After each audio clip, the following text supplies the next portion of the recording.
हाय रे मोर को चई के पान हाय रे हाय रे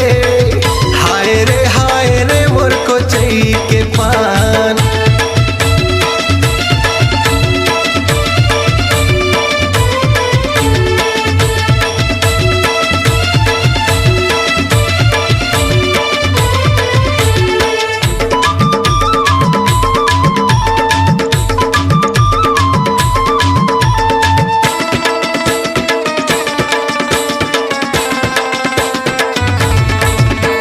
मोरे दिल के तारे माँ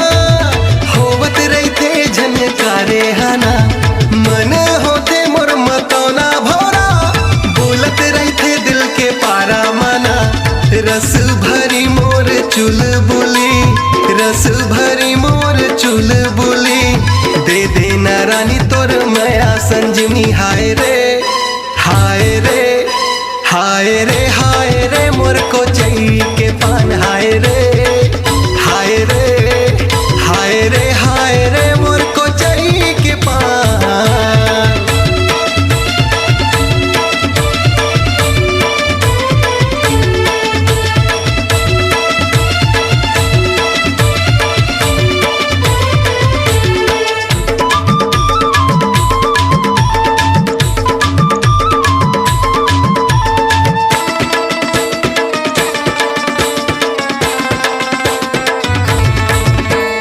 जन्म जन्म बार लिख दे है जिंदगी ला तोरे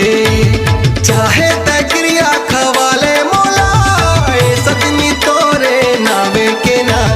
लाली चुनरी चूरी पहिरा के लाली चुनरी चूरी पहिरा के ले जाऊं तोला मैं भावर परा के हाय रे हाय रे हाय रे हाय रे मोर को चई के पान हाय रे हाय रे हाय रे हाय रे मोर को चई के पान। सासे मामोरे घुला थे रानी तोर मीठे मीठे बोलिहा राते रानी सही मका थे रानी तोर भरे भरे जवानी रूपवती मोर गुड़वती रूपवती मोर गुड़वती पीला दे रानी तोर माया के घुटी हाय